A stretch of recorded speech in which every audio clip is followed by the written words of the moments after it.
চাওক, আমাৰ হিমন্ত ছাৰে এটা কথা কৈ আছে যে বদৰুদ্দিনে কি কৰিছে না কৰিছে সেইটো আমাৰ চাই লাভ নাই, তাক গামছাটো কোনে দিছে, অসমীয়া চেলেংটো। আৰে ভাই, অসমীয়া চেলেংটো এইটো সময়ত তাকে দেওয়াই উপযুক্ত। আমি চাওঁ অসমৰ ভিতৰত বিজেপিৰ যোনেই দিব, বিজেপিক দেওয়া মানে এটা কুকুৰৰ গলাত দিয়া, তেনেকৈ হৈ যাব এই সময়টো থাকি।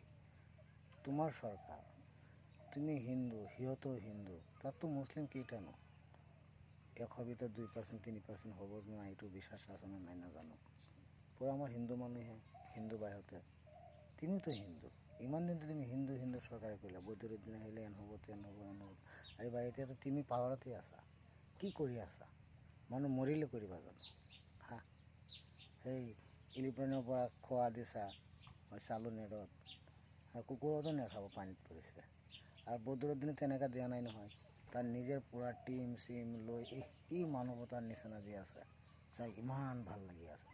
যেনেকৈ লাগি আছে জুবিন দাক তুমি মাৰি পেলালেও জুবিন দাৰ যেইখন অসম কৰি থৈ যাব কাৰণে তাৰ আশা আছিল, আশাটো তুমি এতিয়াও চেছ কৰিব পৰা নাই।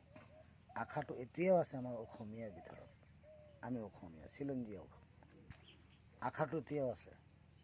51ত মোৰ দেউতাৰ বয়স 16 বছৰ, তাতো নাম আছে 51ৰ এনআৰচি, মোৰ বাপ দাদাৰ নাম তাতো আছে। আমি চিলঞ্জীয়া অসমীয়া, আশাটো আছে আমাৰ। জুবিন দাক তুমি মাৰি পেলালেও সোণাৰ অসম কৰাৰ আশা আছে, আৰু তেনেকুৱা মানুহ আছে কৰাৰ, খালি আমি চিনিব পাৰিলেই হ'ল। জুবিন দাক চিনিব পৰা নাই, এতিয়াও মানুহ আছে, আমি চিনিব পাৰিলেই হ'ল হিন্দু মুছলিম মিলি।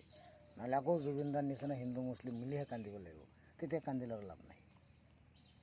কথাটা যদি ভাল লাগে, সঁচা লাগে, তো আমাৰ মুখ্যমন্ত্ৰী স্যাৰেৰ তাক পঠাই দিয়কচোন, শেয়াৰ কৰে লাইক কৰে।